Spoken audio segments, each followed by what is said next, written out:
लोग आएंगे, short time के लिए आएंगे, 1-2 साल काम करेंगे, फिर बंद कर देंगे और ये बोलेंगे पिग फार्म घाटे का सौदा है, अच्छा बिजनेस नहीं है और उनकी प्लानिंग सही नहीं होती है।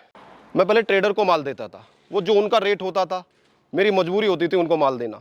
उन्होंने 160 लगा दिया तो उनको 160 में देना, 180 लगा दिया, जो भी रेट उन्होंने तय किया वो उनको माल देना मेरी मजबूरी बन जाती थी।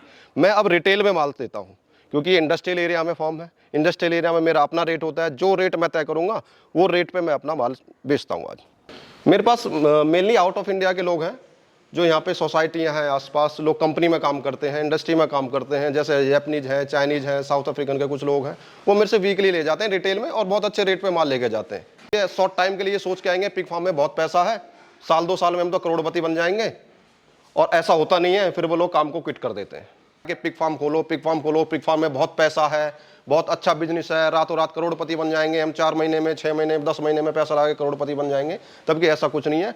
मेरी लोगों से हाथ जोड़ के विनम्र निवेदन है, जिनको जल्दी करोड़पति बनना है, कृपया इस बिजनेस से दूर रहें। किसान भाइयों नमस्कार। किसान भाइयों, आज मैं पहुंचा हूं यूपी के ग्रेटर नोएडा में रोहित भाई के पिग फार्म पर।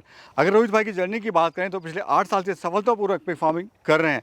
दोस्तों, इन्होंने बड़ा ज़बरदस्त मार्केटिंग का तरीका अपनाया। ये अपना माल किसी ट्रेडर को ना देके बल्कि 3 स्टार 5 स्टार जो होटल्स हैं वहाँ पर सप्लाई करते हैं। और जो विदेशी लोग हैं जो यहाँ पर रहते हैं, जैसे साउथ अफ्रीका वाले लोग हो गए या ऑस्ट्रेलिया हो गए या फिर नाइजीरियन लोग हो गए, वहाँ पर ही उनको माल सप्लाई करते हैं। तो आज की इस वीडियो में जानेंगे रोहित भाई से कैसे उन्होंने अपनी मार्केट बनाई, कैसे जो मेरा किसान भाई है जो पिग फार्मिंग की शुरुआत करना चाहता है वो कैसे सफलतापूर्वक पिग फार्मिंग की शुरुआत कर सकता है। तो चलिए फटाफट से देर न करते आपको मिलवाते हैं सीधा रोहित भाई से और जानते हैं उनकी इस पिगरी फार्मिंग के बारे में। रोहित जी नमस्कार। नमस्कार सर। नमस्कार। कैसे हैं रोहित जी? बहुत बढ़िया सर, आप कैसे हैं? मैं भी ठीक हूँ सर। आज आपके फार्म पे आए हुए हैं। सबसे पहले तो कहाँ पे आपका फार्म है, क्या आपके फार्म का नाम हुआ और क्या लोकेशन है, थोड़ा दर्शकों के साथ साझा कीजिए। नमस्कार साथियों, फार्म का एड्रेस है रामगढ़ दादरी गेट नोएडा और मेरे पिग फार्म का नाम है RK agro farm and training centre. Rohit ji, आपकी शुरुआत क्या रही, पीछे की बैकग्राउंड क्या रहा, वो जरा साझा कीजिए दर्शकों के साथ में। मैंने पिग फार्म की शुरुआत आज से 8 साल पहले की थी। बहुत छोटे लेवल से मैंने काम शुरू किया। तकरीबन 16 से 17 एनिमल में लेके आया था और धीरे धीरे काम को बढ़ाया, काम को सीखा, काम को समझा कि कहाँ सेल होगा, कहाँ से परचेज करना है, क्या रेट है मार्केट में, और धीरे धीरे बढ़ते गए और आज आपके सामने 8 साल बाद ये यहाँ पे मैंने स्टेबल किया है। बड़ा लंबा आपने अरसा, 8 साल बहुत ज्यादा होते हैं पिगरी लाइन में, क्योंकि लोग 1-2 साल में ही बहुत ज्यादा उतार चढ़ाव आते हैं, फार्म बंद हो जाते हैं। तो सर आपने स्टार्टिंग में क्या क्या देखा, क्या क्या आपने इसमें जो समस्याएं थी उनका आपने सामना करा? पहले काम को सीखा, समझा, सही प्लानिंग की और सबसे बड़ी बात है हमने छोटे बजट से काम शुरू किया। जी, यानी कितने मतलब छोटे से, ज्यादा पैसा ना लगा के? जी, उस टाइम 3 या 4 लाख रुपए शायद कॉस्टिंग आई थी, इंक्लूडिंग एनिमल्स और फार्म कंस्ट्रक्शंस की। ये यहाँ पे फार्म मैंने बनाया था, ये पहले गांव के पास मेरा फार्म था और ये कोविड में यहाँ पे मैंने शिफ्ट किया। तो ये पुश्तैनी जमीन है सर? हाँ, ये पुश्तैनी जमीन है। कितनी जमीन है टोटल? ये 2 बीघे में मेरा फार्म बना हुआ है पूरा, और आसपास परिवार की बात करें तो 60 बीघे जमीन पूरे परिवार के आसपास की है। अच्छा सर, आपने ऐसा कुछ किया हुआ है जो अभी तक लोगों ने नहीं करा? आपने खुद की अपने राह चुना, यानी खुद की आपने मार्केट बनाई, वो भी बिल्कुल डिफरेंट तरीके से आपने मार्केट बनाई, वो भी जानेंगे। और कैसे आपके जो सक्सेसफुल के राज हैं सफलता के, वो भी हम आपके किसान भाई को बताएंगे, क्यों आप सफल हैं 7-8 साल से। पहले चलेंगे अंदर और चलते फार्म भी दिखाएंगे। Please please. तो यहाँ से रोहित जी अपने फार्म की एंट्री हो जाती है। ये मेन गेट है फार्म का, इधर ब्रीडिंग यूनिट है और इधर फैटिंग यूनिट है। अच्छा रोहित जी, मुझे बताइए कुछ सफलता के राज मुझे बताइए, क्यों आप सफल हैं और बाकी लोग क्यों फेल हो जाते हैं पिगरी लाइन में? देखिए, फेल होने का सबसे बड़ा कारण है लोग पूरी प्लानिंग के साथ नहीं आते हैं। कहीं से देख लिया, सुन लिया कि पिग फार्म में पैसा है, अच्छा पैसा है, लोग आएंगे, शॉर्ट टाइम के लिए आएंगे, 1-2 साल काम करेंगे, फिर बंद कर देंगे और ये बोलेंगे पिग फार्म घाटे का सौदा है, अच्छा बिजनेस नहीं है, और उनकी प्लानिंग सही नहीं होती है। सबसे बड़ा कारण यही आता है। फुल प्लानिंग के साथ ना आना, किसी भी काम को करना आपको फेलियर की तरफ ले जाएगा। अच्छा, सही प्लानिंग क्या होती है सर, बताइए। पहले काम को सीखें, समझें, कम बजट से काम करें और अपनी मार्केटिंग स्ट्रेटजी इस तरह की बनाएं कि आपकी सेल में कोई दिक्कत ना हो। अभी सर आपका जो मार्केटिंग का तरीका है वो बड़ा जबरदस्त लगा कि जब आपको लगा कि जो मेरे माल का सही दाम है वो मुझे नहीं मिल पा रहा आगे, तो आपने खुद का रास्ता चुना और आपने रास्ता ऐसा चुना कि बिल्कुल ही अलग है। वो क्या रास्ता है सर, कैसे अपने मार्केट बना रहे हैं? एक्चुअली ये आइडिया मुझे 2 से 3 साल पहले आया था। मैं पहले ट्रेडर को माल देता था, वो जो उनका रेट होता था, मेरी मजबूरी होती थी उनको माल देना। उन्होंने 160 लगा दिया तो उनको 160 में देना, 180 लगा दिया, जो भी रेट उन्होंने तय किया वो उनको माल देना मेरी मजबूरी बन जाती थी। मैं अब रिटेल में माल देता हूँ क्योंकि इंडस्ट्रियल एरिया में फॉर्म है। इंडस्ट्रियल एरिया में मेरा अपना रेट होता है, जो रेट मैं तय करूँगा वो रेट पे मैं अपना माल बेचता हूँ आज। तो सर अभी बताइए, जो कस्टमर आपके कौन कौन है? मेरे पास मेनली आउट ऑफ इंडिया के लोग हैं जो यहाँ पे सोसाइटियाँ हैं आसपास, लोग कंपनी में काम करते हैं, इंडस्ट्री में काम करते हैं, जैसे जापानीज हैं, चाइनीज हैं, साउथ अफ्रीकन के कुछ लोग हैं, वो मेरे से वीकली ले जाते हैं रिटेल में और बहुत अच्छे रेट पे माल लेके जाते हैं। अच्छा, जो बाहर के विदेशी लोग हैं यहाँ पर जो जॉब कर रहे हैं, आप उनको दे रहे हैं? जी। तो वहाँ तक कैसे पहुँच बनाई सर आपने? मैं सोसाइटियों में बात करी, मैंने लोगों से विजिट करी, सोशल मीडिया के थ्रू, इंस्टाग्राम, फेसबुक के थ्रू कुछ लोगों से कनेक्ट हुआ, तो उनको फार्म पे बुलाया, विजिट कराई फार्म पे, और धीरे धीरे मेरी मार्केट इस तरह से बनी। अच्छा, पिग फार्मिंग का चुनाव सर आपने क्यों करा? क्यों आपको पिग फार्मिंग अच्छी लगी? मुझे ऐसे बिजनेस की तलाश थी जिसमें कोई कंपटीशन बहुत ज़्यादा ना हो, कैश फ्लो का काम हो, अच्छा काम हो, और सबसे बड़ी बात है जिसपे सुबह से शाम तक पूरा टाइम ना देना पड़े, 2 घंटे दूं या 3 घंटे दूं, मेरा काम हो जाए। तो इस तरह से मैंने काम पे स्टडी करी, dairy farming, fishery farming, poultry, piggery. तो मुझे पिगरी का काम ऑल ओवर अच्छा लगा और मेरी समझ में आया, तो मैंने फिर पिगरी का काम किया। अच्छा, जब आपने सर ये डिसाइड कर लिया कि मेरे को पिग फार्मिंग करना है, तो आपकी प्लानिंग क्या रही? मतलब क्या आपकी स्ट्रेटजी थी बिजनेस के प्रति? क्या क्या आपका प्लानिंग आपने करी? सबसे पहले तो मैंने ट्रेनिंग ली, फार्म पे विजिट करी, काम को देखा, सीखा, उसके बाद अपना बजट बनाया और उसके बाद मैंने काम की शुरुआत की। लोग सर इस बिजनेस में क्या गलतियां करते हैं जो उनको नहीं करनी चाहिए? देखिए, इस बिजनेस में सबसे बड़ा जो कारण है फेलियर का, एक तो है पार्टनरशिप, पार्टनर का चयन सही से ना करना, फार्म पे ना आना, काम में लापरवाही करना, और सबसे बड़ी बात है प्लानिंग का सही ना होना। सही प्लानिंग नहीं होती है, शॉर्ट टाइम के लिए सोच के आएंगे पिग फार्म में बहुत पैसा है, साल 2 साल में हम तो करोड़पति बन जाएंगे, और ऐसा होता नहीं है, फिर वो लोग काम को क्विट कर देते हैं। समय लगेगा, समय लगेगा आपको। ऐसा नहीं है कि आपने कंस्ट्रक्शन करा, माल डाला और आपकी 2 महीने 3 महीने बाद से आपकी सेल शुरू हो जाएगी। कम से कम साल से 1.5 साल आपको देना पड़ेगा। ये जो सर पूरा फार्म है कितने एरिया में बना हुआ है? ये 2 बीघा लैंड में बना हुआ है। और खर्चा कितना आया था इसको बनाने में? अब खर्चा तो एग्जैक्ट मैं नहीं बता पाऊंगा, क्योंकि इसमें हमने पार्ट में कंस्ट्रक्शन कराया। पहले उधर वाला शेड कराया, उसके बाद फिर हमने पोल्ट्री फार्म बनाया, ये फिर पोल्ट्री फार्म बंद करके ये कन्वर्ट करा पिगरी में। अच्छा, ये पहले आपका जो शेड भी सर पोल्ट्री वाला? हाँ, ये पोल्ट्री का शेड था, वो पिग का शेड था दूसरा वाला। पोल्ट्री फार्म क्यों बंद करा सर? तो पोल्ट्री फार्म में रेट बहुत अप एंड डाउन होते हैं, रेट की फ्लक्चुएशन बहुत ज्यादा है, आज रेट कुछ है, कल रेट कुछ होगा, उसमें रेट में बहुत ज्यादा फ्लक्चुएशन है।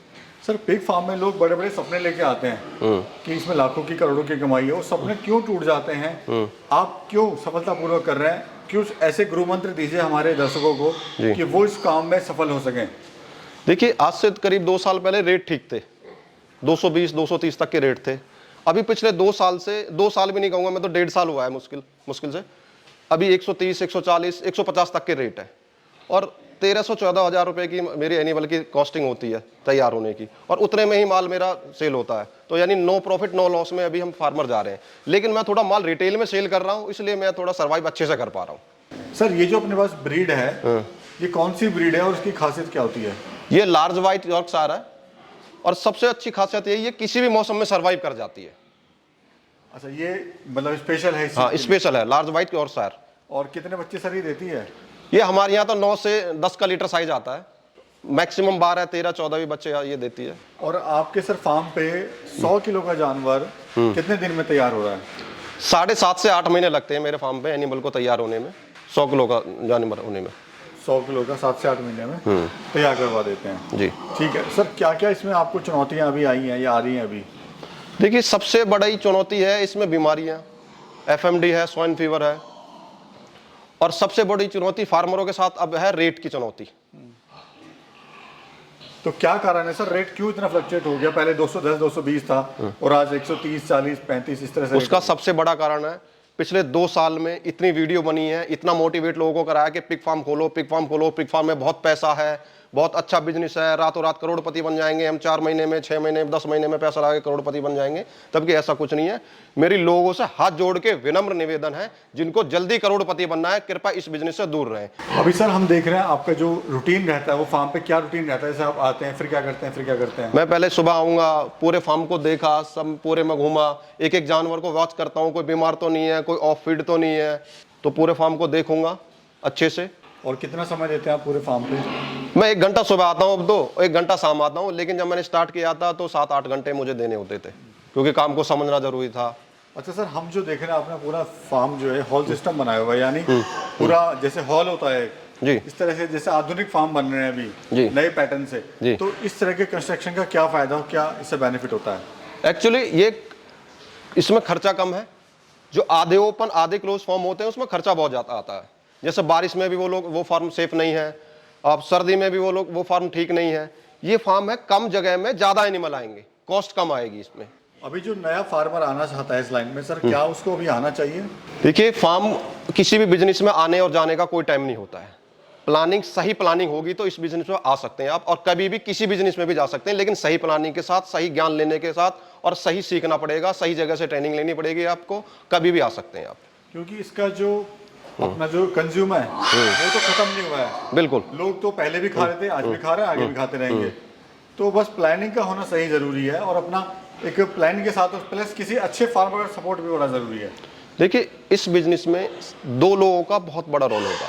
एक तो जहाँ से आप ट्रेनिंग लोगे और जहाँ से आप माल लोगे। फार्मर ये सोच के आता है मेरा ट्रेनर बहुत अच्छा है, या जहाँ से माल लिया है वो बहुत अच्छा है, वो मुझे सपोर्ट करेगा। लास्ट में होता है ये, ट्रेनर भी आपका हाथ छोड़ देता है और जहाँ से माल लिया वो भी हाथ छोड़ देता है।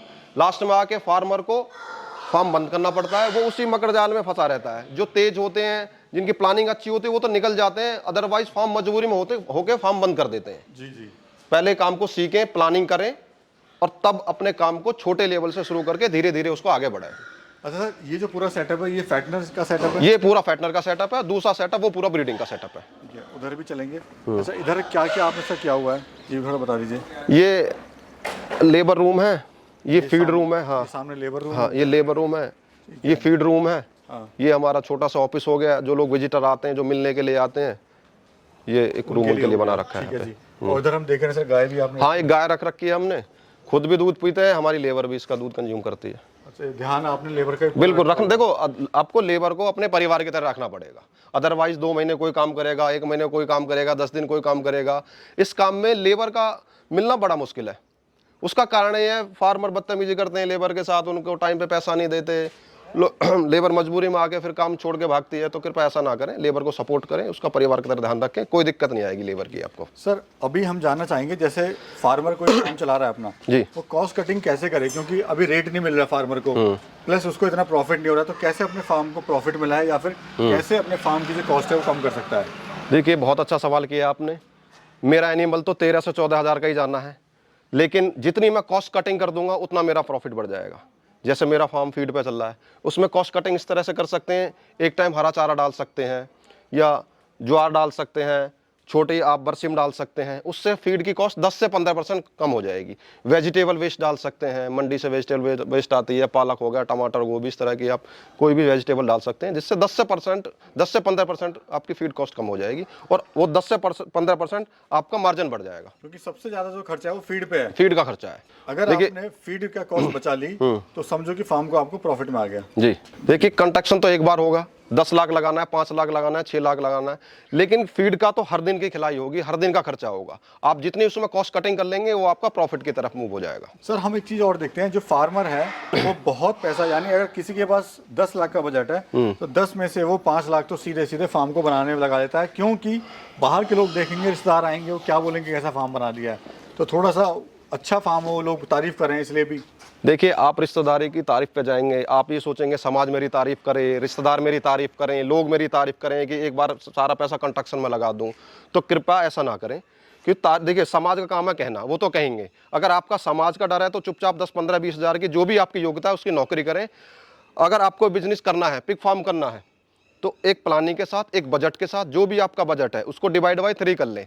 आप एक हिस्सा कंस्ट्रक्शन में लगाएं, दूसरा हिस्सा एनिमल की परचेजिंग के लिए रखें, और तीसरा हिस्सा बैकअप के लिए रखें, यानी फीड के खर्चे हो गए, लेबर के खर्चे, उस खर्चे के लिए रखें, तो आप सर्वाइव कर पाओगे। अदरवाइज आपका 10 लाख का बजट है, आपने 8 लाख रुपए तो फार्म के कंस्ट्रक्शन में लगा दिए।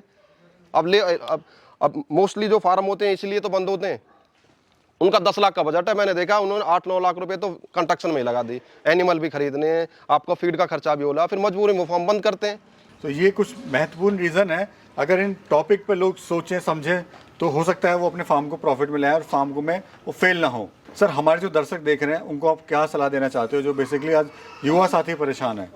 देखिए, सलाह मैं ये देता हूँ कि मैं सभी साथियों को हाथ जोड़ के यही कहूँगा कि नौकरी से अच्छा कोई भी काम करें, कोई भी रोजगार करें। आजकल तो हमारी गवर्नमेंट की योजनाएं बहुत अच्छी चल रही हैं, गवर्नमेंट भी चाहती है, सपोर्ट कर रही है कि अपना रोजगार करें। नौकरी इतनी बची नहीं है, सरकारी नौकरियां तो है ही नहीं, प्राइवेट नौकरी में बहुत मेहनत है, 15-20 हज़ार रुपये में होगा क्या। छोटा काम करें, लेकिन कोई भी काम करें उसको सही प्लानिंग के साथ करें, पहले उसको स्टडी करें, उसका ज्ञान लें, कहीं भी विजिट करें, उसके बाद काम करें।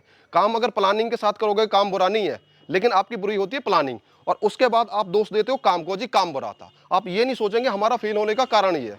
किसान भाइयों, अगर आपको पिग फार्मिंग से रिलेटेड कोई भी जानकारी चाहिए, कोई भी सूचना चाहते हैं या फिर आप शुरू करना चाहते हैं, तो रोहित जी का नंबर मैं डाल दूंगा वीडियो और डिस्क्रिप्शन दोनों में। वहाँ से आप सीधे डायरेक्ट रोहित जी से बात कर सकते हैं और अपने जो विचार हैं उनके साथ शेयर करके पिग फार्मिंग की शुरुआत कर सकते हैं। कृपया रात में, क्यों रोहित जी इस टाइम कॉल करें, थोड़ा बताइए। एक्चुअली मैं किसान भाइयों से ये निवेदन करना चाहूंगा कि वो रात को कॉल कर देते हैं, वीडियो देखिए 12 बजे कॉल कर दिया, 1 बजे कर दिया। कृपया ऐसा ना करें, 10 बजे से लेकर 8 बजे तक कॉल करें। मैं आपका बिल्कुल पूरी तरह से कॉल उठाऊंगा और आपकी जो भी क्वारीज है उनको कोशिश करूंगा उनको सॉल्व करने की। तो किसान भाई, रोहित जी ने काफ़ी अच्छी जानकारी दी कि आप कैसे पिग फार्म में सफलता पा सकते हैं। साथ ही अगर आप किसी मार्केट पर डिपेंड हैं और वहाँ से आपको रेट सही नहीं मिल रहा है तो आपको और भी रास्ते अपनाने पड़ेंगे, जैसे रोहित जी ने अपनाए। तो ये कुछ चीज़ें आप अपना के अपने फार्म को सफलतापूर्वक चला सकते हैं और साथ ही प्रॉफिट भी कमा सकते हैं। रोहित जी द्वारा बताई हुई जानकारी आपको कैसी लगी कमेंट सेक्शन में बताइएगा जरूर, और मिलेंगे फिर एक खूबसूरत यात्रा में, फिर एक खूबसूरत जर्नी में। तब तक के लिए नमस्कार। नमस्कार।